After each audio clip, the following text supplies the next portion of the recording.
Hey everybody, this is Sean Murphy. Just wanted to give you a tour of my studio. I've been meaning to do this for a while, but just been so busy. Now that we're on lockdown, it seems like a good time. Here's the Datsun 280Z that I had built.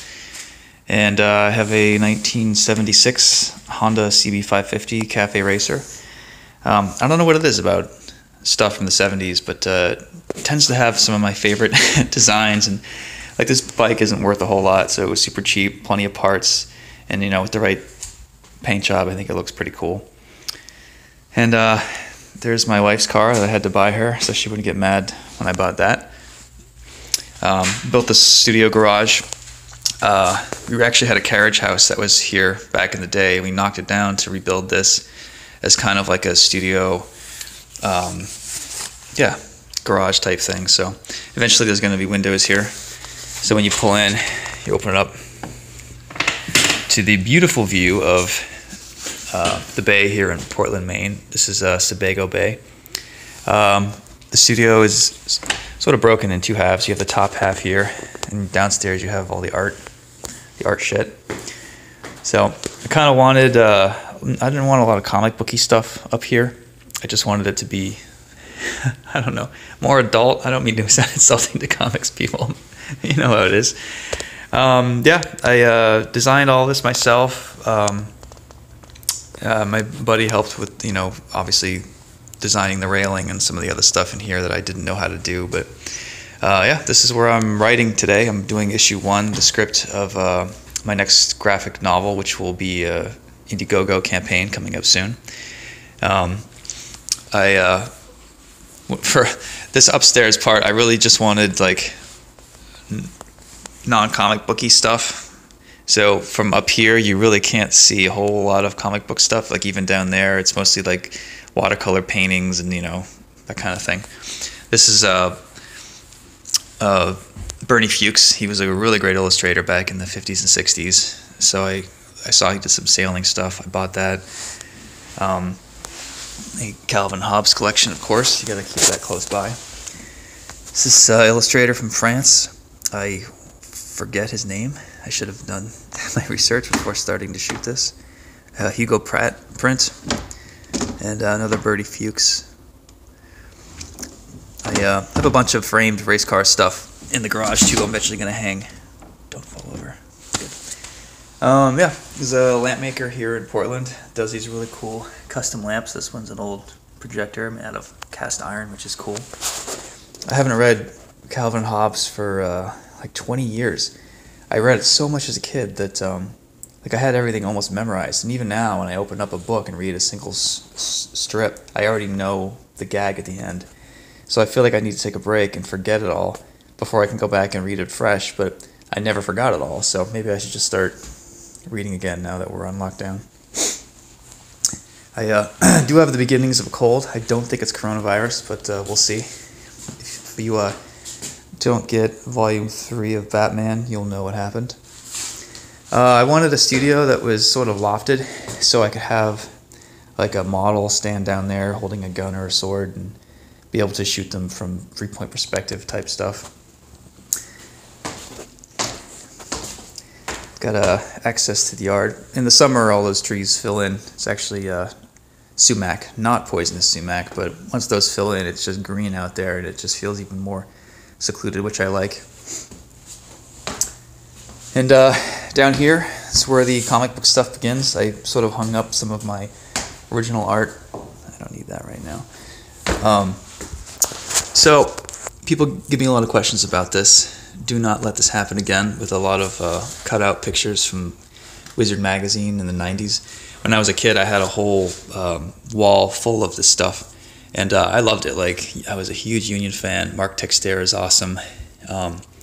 That's actually Bart Sears drawing the cover of Wizard number 9, which was the Venom cover. And all this stuff, like, I love. Like, what a great time for art, and for inkers especially. Like, the kind of cross-hatching that we were exploring back then is still pretty amazing. People laugh like, oh, haha, it's the 90s, what a bad time for art. I mean, I think it was great.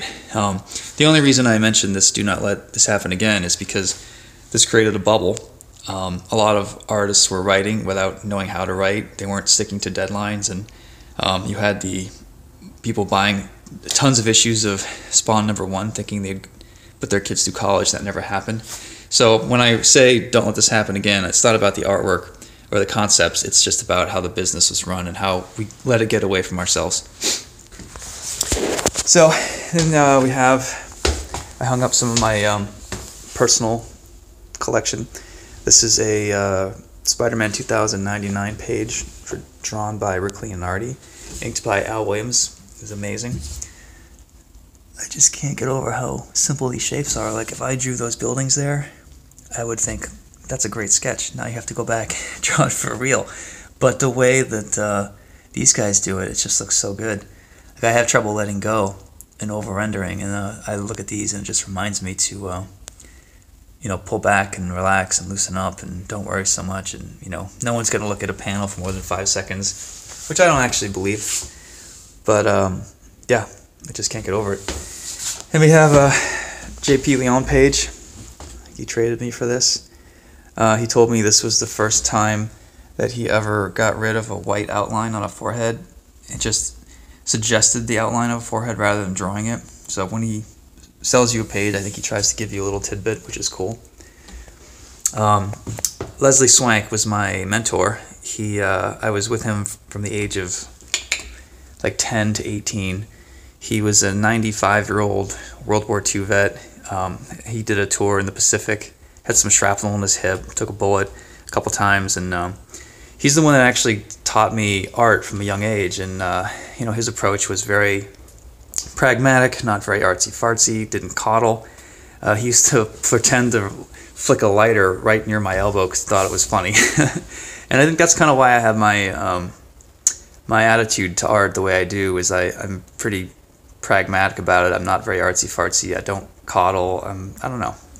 I guess it's not a quality that you see in a lot of artists, but this is really no way to...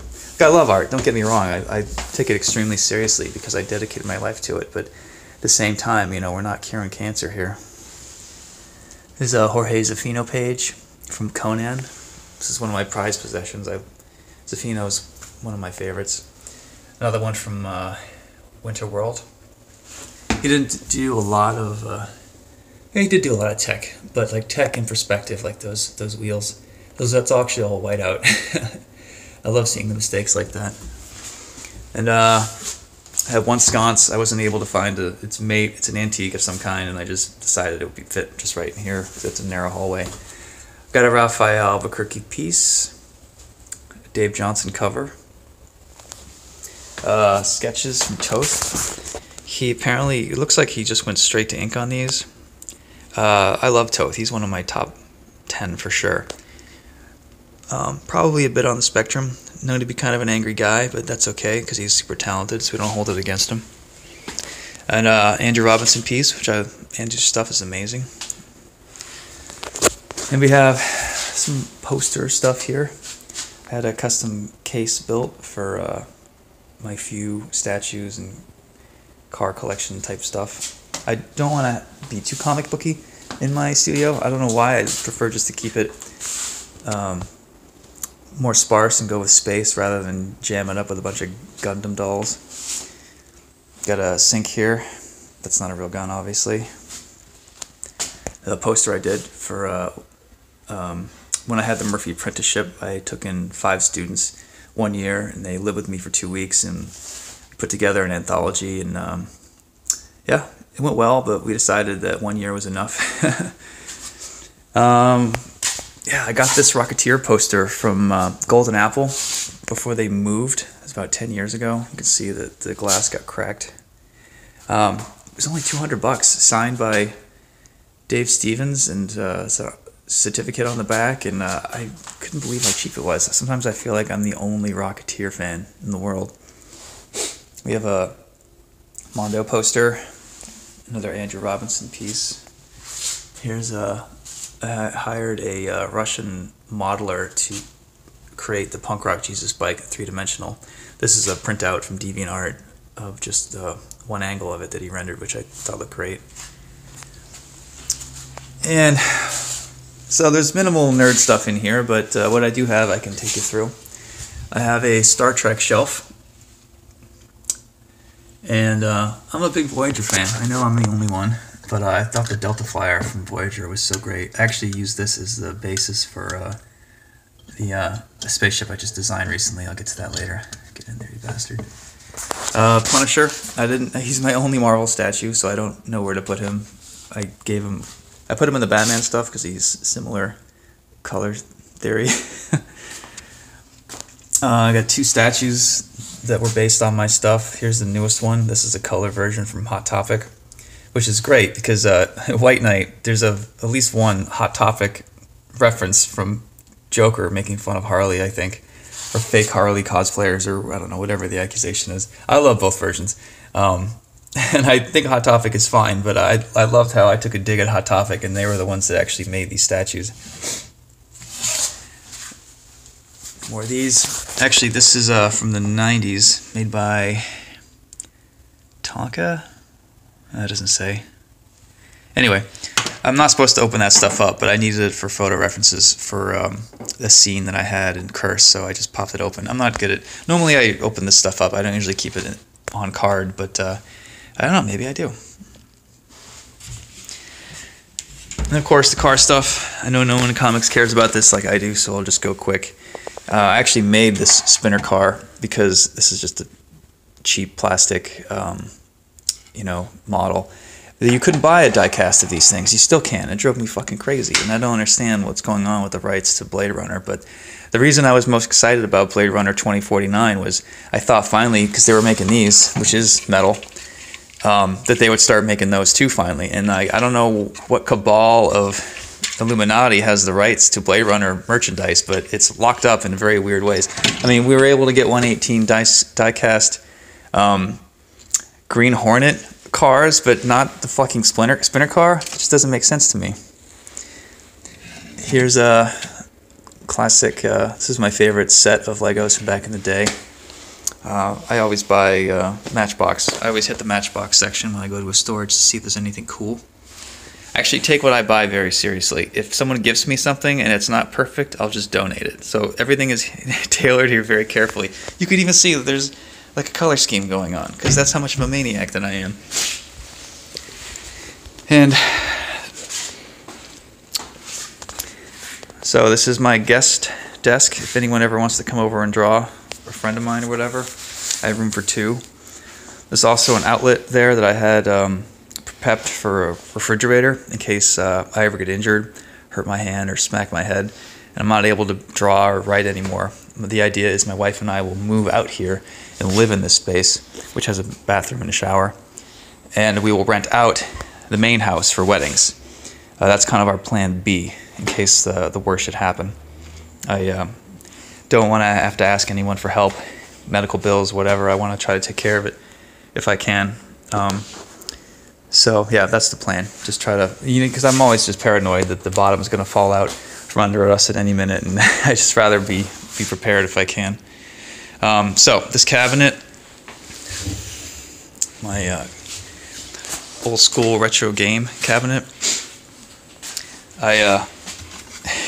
When I realized when I was buying these old Game Boy games was like, this looks amazing, doesn't it? As a kid, you'd see this and you'd get like, oh man, this is going to be awesome. Fucking Spider-Man and Game Boy, this is going to be great.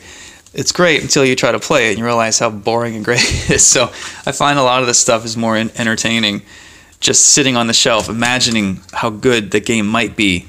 Don't actually play it, because then you'll be bummed out by the limitations of the dot matrix or whatever. And then a bunch of flat file cabinets storing old artwork. I actually don't know what's in here. Old computer. Some stuff from Doug. Nothing. Whatever. Place for the dog to sleep. Paul Dini gave me a cell from the animated series of Harley recently. I love that. I should probably put it behind a UV glass because I'm lazy. A poster I stole from Suncoast Video back in the 90s. About 2% of you will get what Suncoast Video is. Here's that custom sword I had made. It's a reader of mine did this painting of a forget his name from Gladiator, but just a really great painter. Another war vet. I think he was a Green Beret. He's in a wheelchair now, but a super great guy. More posters I haven't hung up yet.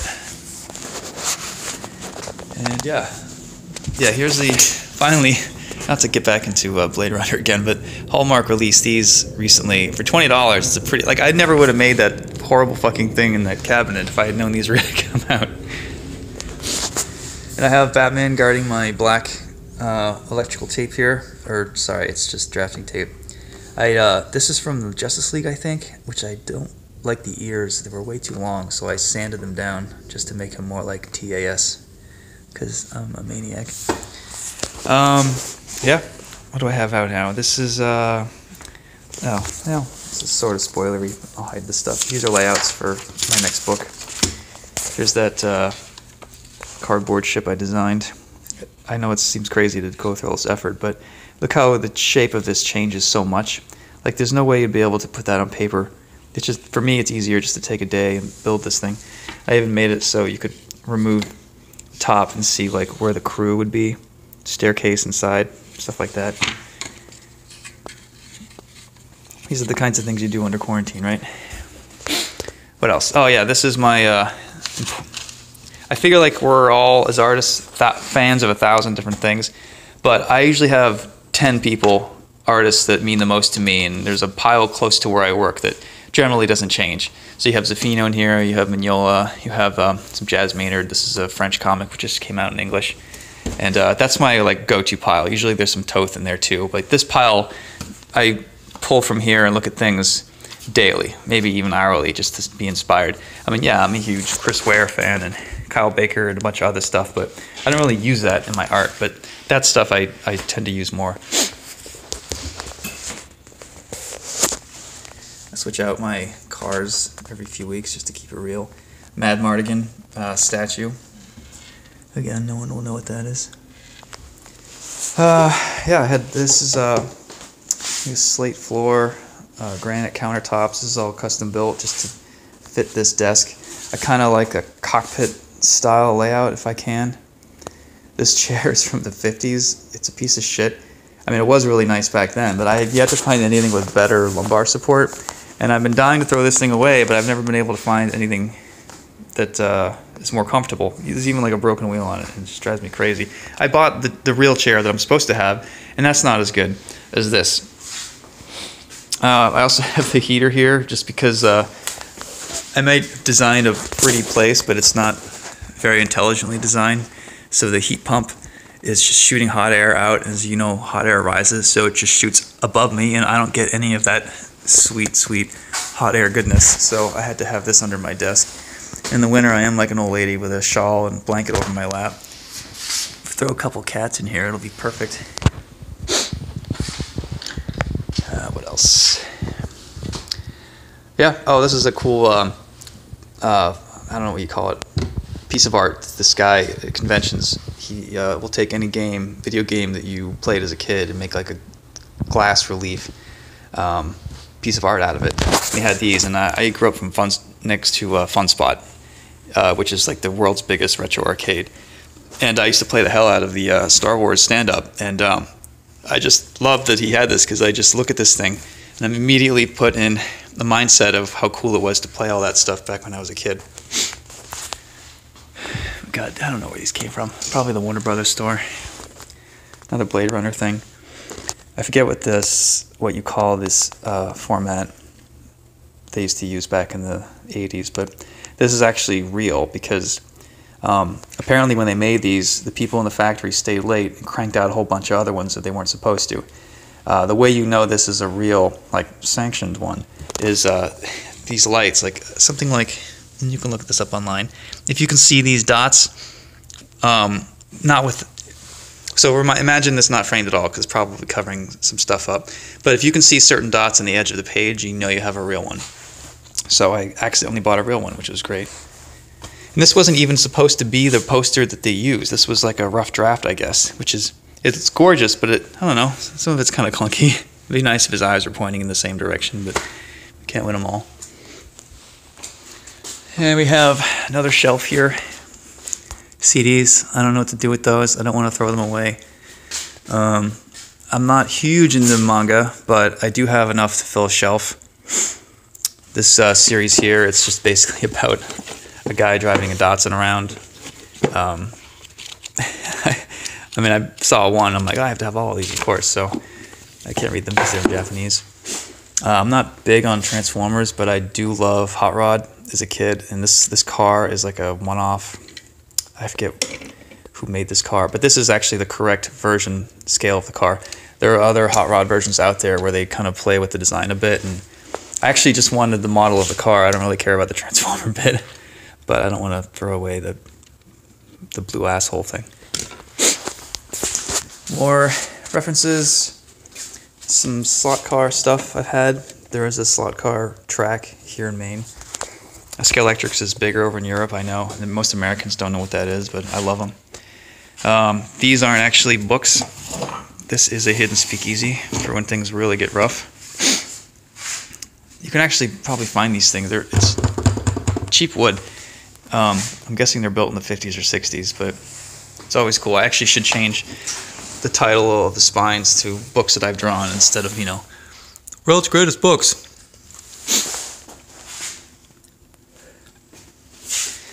And like I said, bathroom, shower in there too. Just some reference while I'm sitting and reading. If you ever have trouble going to the bathroom, some amazing Toth art will make you shit yourself, so that's helpful. And then we have the gym.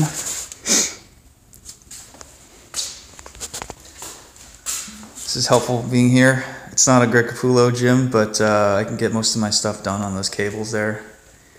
My wife's doing yoga and stuff lately.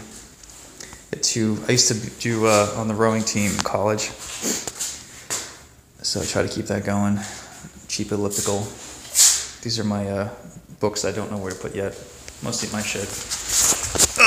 If you were an ultimate Sean Murphy fan, and you probably don't know what this is, Land Rover Magazine hired me to do a 6-page comic in here. And, I think this just came out in England. Yeah, there it is. So, if you want to be a completist, good luck. I have 3 of these left. A lot of French versions of my stuff. Now let's fix the machine. Yeah, so that's pretty much it. Thanks for joining me. Yeah, and keep an eye out for my next Indiegogo coming out. I'll announce that in the next month or 2. I'm actually a little worried. Maybe I shouldn't Kickstart it or Indiegogo. I shouldn't crowdfund it at all because people have better stuff to spend their money on right now. I get that, but yeah, we'll see. I don't know. Things are kind of up in the air right now, as we all know. Anyway, thanks for joining me. I'll talk to you later.